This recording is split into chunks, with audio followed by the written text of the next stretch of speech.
Você já se perguntou se a Bíblia está contando uma história sobre o passado? Ou revelando algo que está acontecendo agora, dentro de você? Nesta palestra profunda, Neville Goddard nos conduz a uma revelação extraordinária. Jesus, Davi, Saul e todos os personagens bíblicos não são figuras históricas externas, são estados eternos de consciência que se manifestam dentro do ser humano. Davi está escondido dentro de você.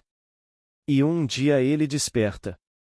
Se você sente que existe algo além da religião, além das crenças herdadas, além da letra morta, este conteúdo pode mudar completamente a forma como você vê Deus, a si mesmo e a realidade. Fique comigo até o final, porque o que você vai ouvir aqui não é uma ideia. É uma lembrança. É em você, como pessoa, que a natureza de Deus se revela, pois um episódio bíblico não é um registro de um evento histórico, mas uma revelação parabólica da verdade. Ver Jesus ou Davi como personagens históricos é ver a verdade moldada à fragilidade da sua alma. Você deve enxergar o que os personagens representam, e não os personagens em si. Isso se aplica a todas as histórias das Escrituras, pois cada episódio se desenrolará dentro de você. O título do Salmo 54 é traduzido como Davi está escondido conosco na versão King James e como Davi está escondido entre nós na versão Revised Standard Version, mas o título deveria ser Davi está escondido dentro de nós, pois é lá que ele está, assim como todos os personagens das Escrituras. Quando digo, com Blake, tudo que você contempla, embora pareça estar fora, está dentro, em sua imaginação, da qual este mundo da mortalidade é apenas uma sombra. Quero dizer isso literalmente, pois o drama da vida se desenrola de dentro para fora. Os personagens Jesus, Davi, Abraão e Moisés são apenas personificações de estados eternos, que você encontrará individualmente à medida que caminha rumo ao despertar final para ser o próprio Deus.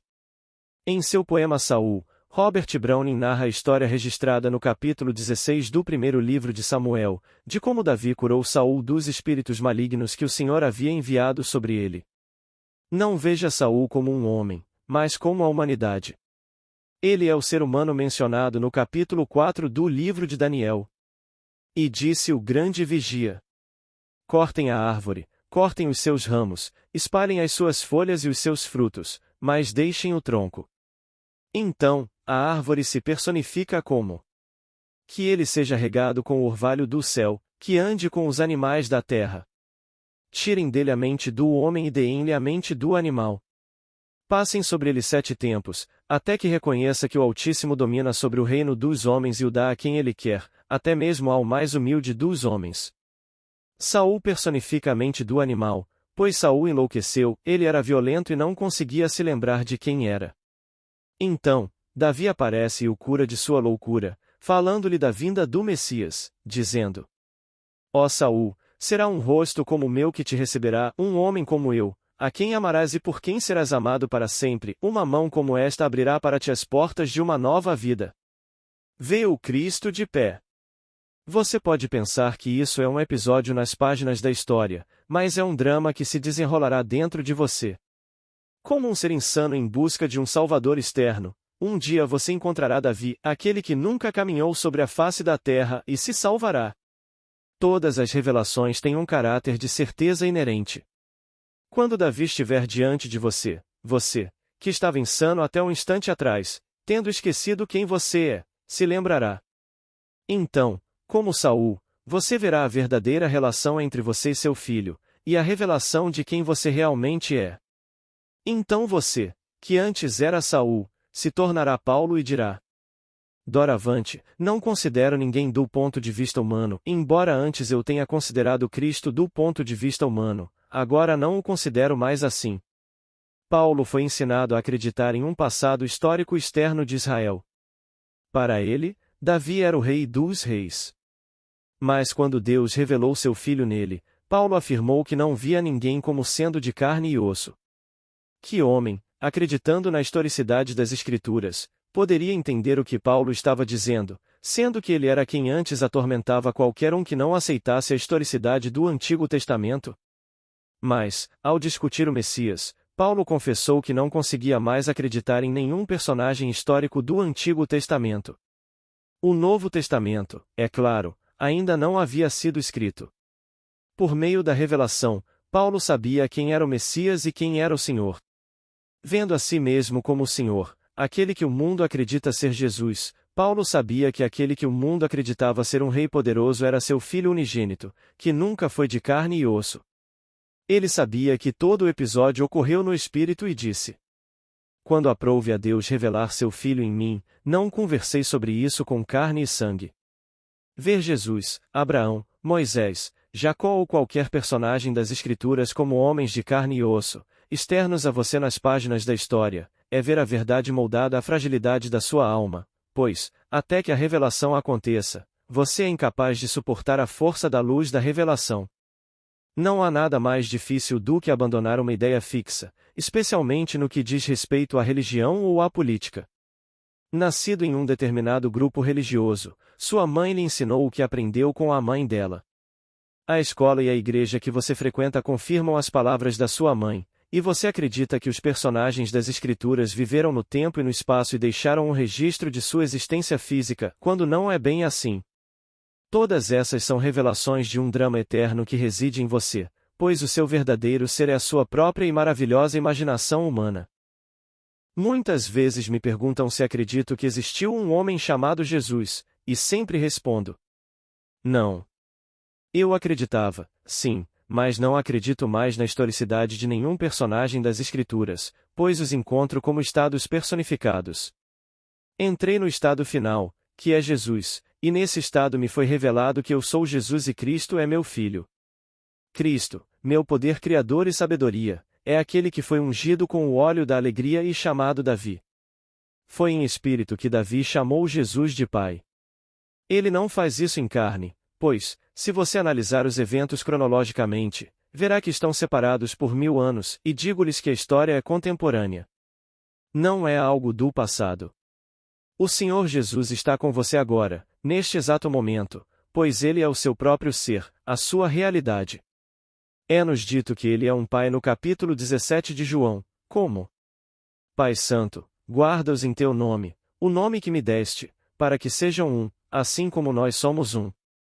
A relação entre pai e filho é uma relação de ação interna. Num instante é o filho que fala, e no instante seguinte é o pai quem fala, depois, sem aviso prévio, volta-se para o filho, e o homem fica confuso. O homem pensa num ser de carne e osso quando se trata de uma relação interna de pai e filho. Recebi uma carta esta semana de uma senhora que está aqui esta noite. Em uma visão, ela viu um homem e seu filho pequeno sentados à mesa. Naquele momento, ela soube que era o filho e o pai, e que eles eram um só. Agora, essa mesma senhora teve outra visão na qual um amigo proclamou à multidão em voz muito alta que a senhora estava grávida e daria à luz o Filho de Deus. Ela está certa, pois esta senhora está dando à luz o Filho de Deus, pois ela é Deus. Este filho nascerá não do sangue, nem da vontade da carne, nem da vontade do homem, mas de Deus. Ela é o Jesus das Escrituras, dando à luz Deus, e porque Deus é um Pai, seu último presente para ela é a si mesmo. Se Deus é o Pai e Ele se dá a você, Ele lhe dá seu Filho para revelar isso. Então Ele envia o Espírito de seu Filho ao seu coração, clamando: Pai. E se o Filho de Deus o chama de Pai, então você deve ser Deus. E se Deus Pai é o Senhor Jesus e Cristo é o seu ungido, então seu filho é Davi, pois ele é aquele a quem o Senhor ungiu e proclamou: Tu és meu filho, eu hoje te gerei. Isso causa grande choque naqueles que foram criados na fé cristã ou judaica, pois não há mais historicidade nos personagens do Antigo Testamento do que no Novo. Cada personagem representa um estado eterno pelo qual você, como indivíduo, deve passar em sua jornada das trevas para a luz. E quando você chega ao fim da jornada, você entra no estado personificado como Deus Pai. Davi está escondido dentro de nós. Isso nos é dito pelos zifitas, da tribo de Judá.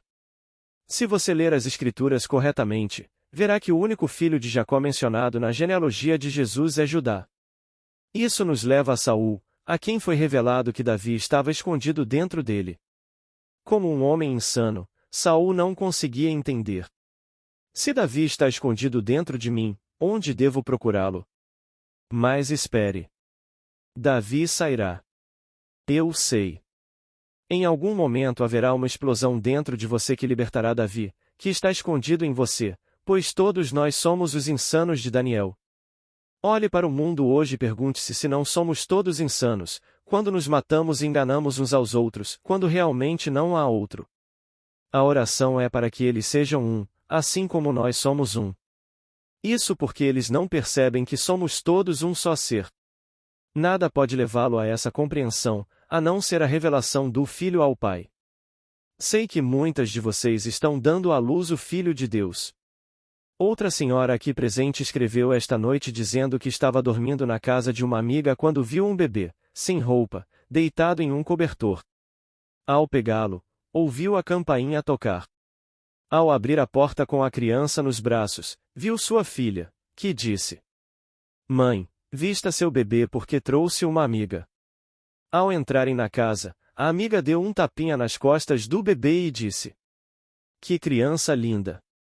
Ela voltou para o quarto e, enquanto cobria o bebê com um cobertor, o pano de enrolar, acordou.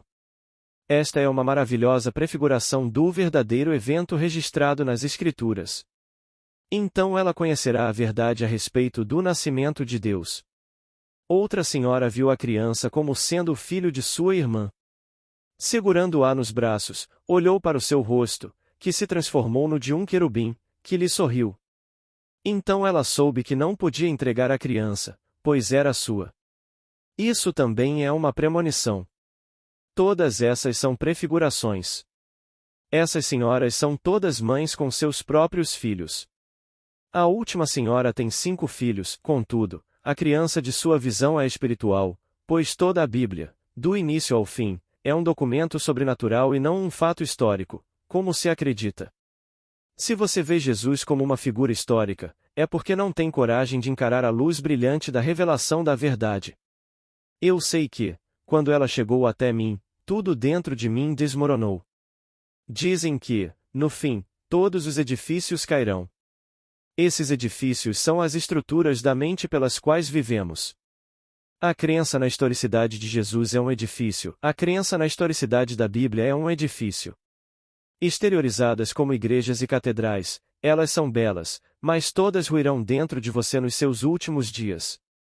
E das cinzas delas, aquilo que é permanente surgirá, pois, a partir de então, você não viverá por nenhuma crença externa. Você saberá que tudo se revela de dentro. Conta-se que Judas entrava num jardim e dava um sinal, indicando quem guardava o segredo.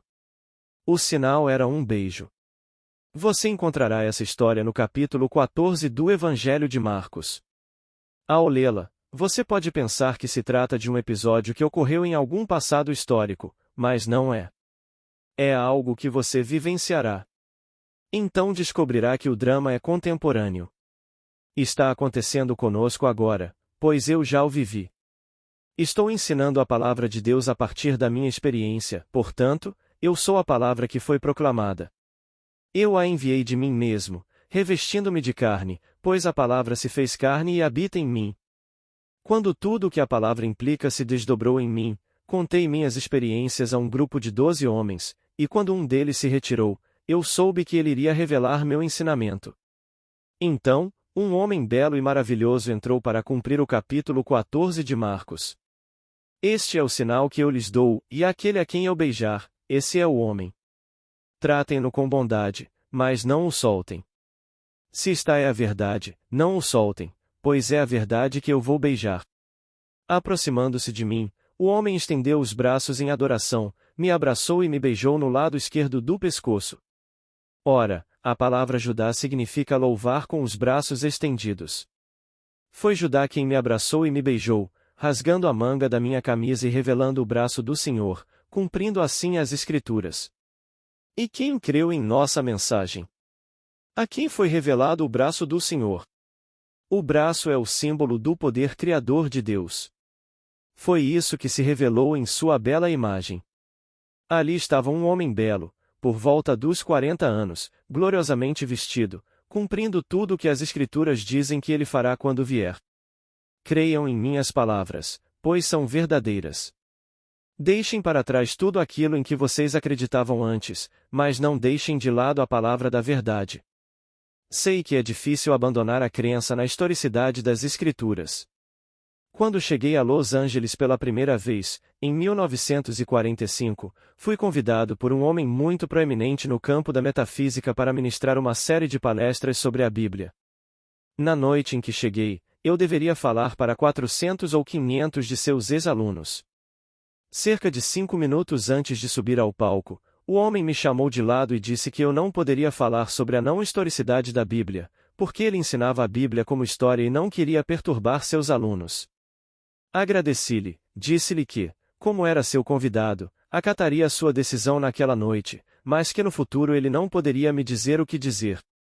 Então, lembrei-o das Escrituras. Julguem vocês mesmos se é justo aos olhos de Deus obedecer a vocês em vez de a Deus.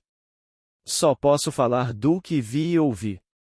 Sei que a Bíblia não é historicamente verdadeira, mas é eternamente verdadeira.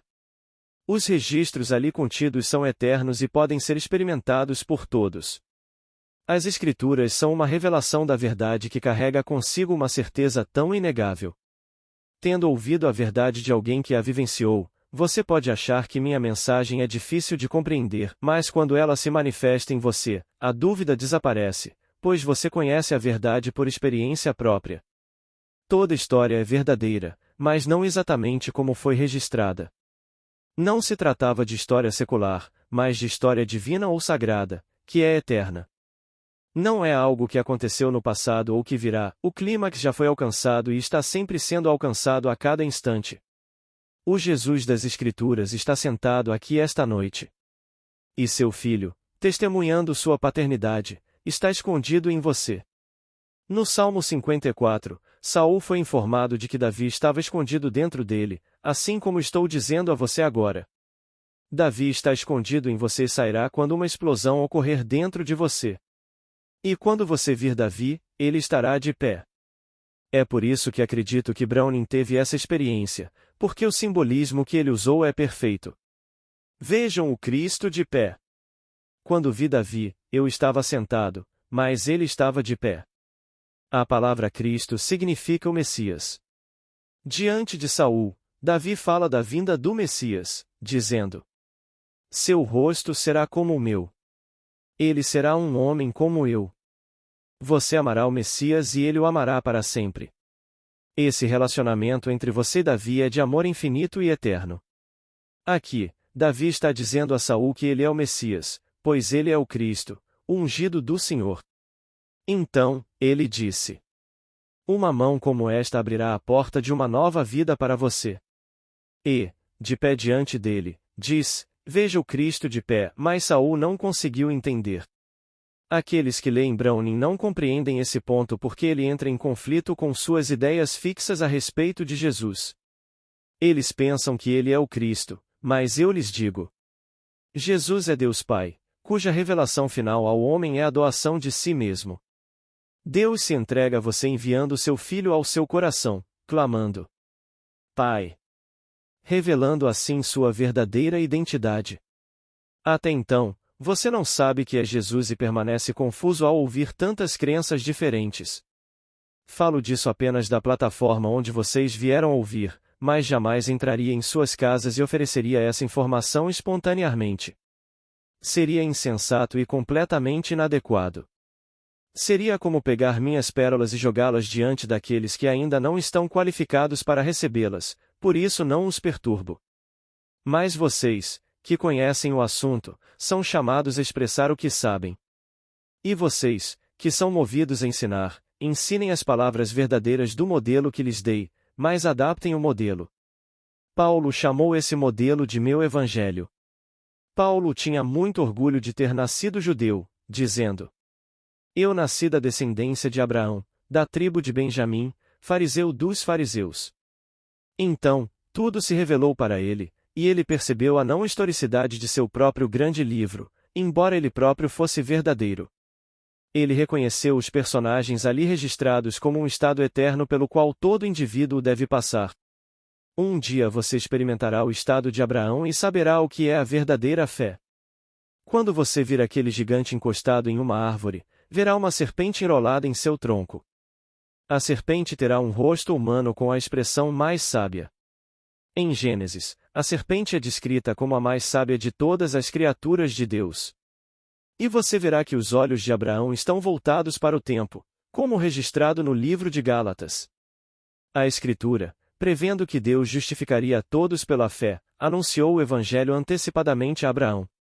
Assim, antes que os eventos acontecessem, Abraão viu o fim, e quando você o observa, sua atenção está focada, não na distância do espaço, mas no tempo. E a árvore sob a qual ele está se assemelha ao cérebro humano. Quando você vir Abraão, saberá que está vendo o início da jornada. A sabedoria está presente na forma de uma serpente e a fé está presente na forma de Abraão. Seu nome é mudado de Abrão, que significa pai exaltado, para Abraão, que significa pai da multidão. A mudança ocorreu quando a letra ele foi adicionada. Essa letra carrega o símbolo da graça. Assim, a graça foi inserida no nome para indicar que Deus se entregou à sua criação, a obra de suas mãos. Ao inserir o dom da graça no nome do Pai das multidões, a jornada começa. Portanto, ao ler as Escrituras, tente ter em mente que você está lendo sobre estados infinitos de consciência, que são eternos. Lembre-se de que você é Jesus, e quando encontrar o Cristo, você terá encontrado o ungido do Senhor, que é Davi. Você o reconhecerá, pois ele virá a você em espírito e o chamará de Pai. Como, então, você pode ser seu filho? Porque as palavras pai e filho são intercambiáveis. Eu e o Pai somos um. Quem me vê, o Filho, vê o Pai. Sempre tenha isso em mente ao ler as Escrituras. Se você aceitar o que eu lhe disse esta noite, a vida será muito mais fácil para você. Sabendo desta verdade, você não poderá mais se esquivar da responsabilidade, mas sabendo que você é o Senhor, você pode fazer qualquer coisa, porque você é pura imaginação e imaginar cria realidade. Você pode imaginar qualquer coisa e sustentá-la com fé. Ao caminhar na fé de que aquilo que você imaginou é real, isso se tornará realidade. Eu sei disso por experiência própria. Em 1943, quando saí do exército, estava procurando um apartamento. Minha esposa e eu tínhamos combinado quanto pagaríamos, mas quando encontramos o apartamento, o aluguel era mais caro do que havíamos planejado. Percebendo isso, minha esposa disse: "Bem, isso não demonstra esse princípio, não é?" Eu não disse nada. Simplesmente paguei os meses de setembro e outubro, mas quando fui pagar o aluguel de novembro, o gerente disse: "Peço desculpas. Uma autoridade da prefeitura esteve aqui e examinou meus registros.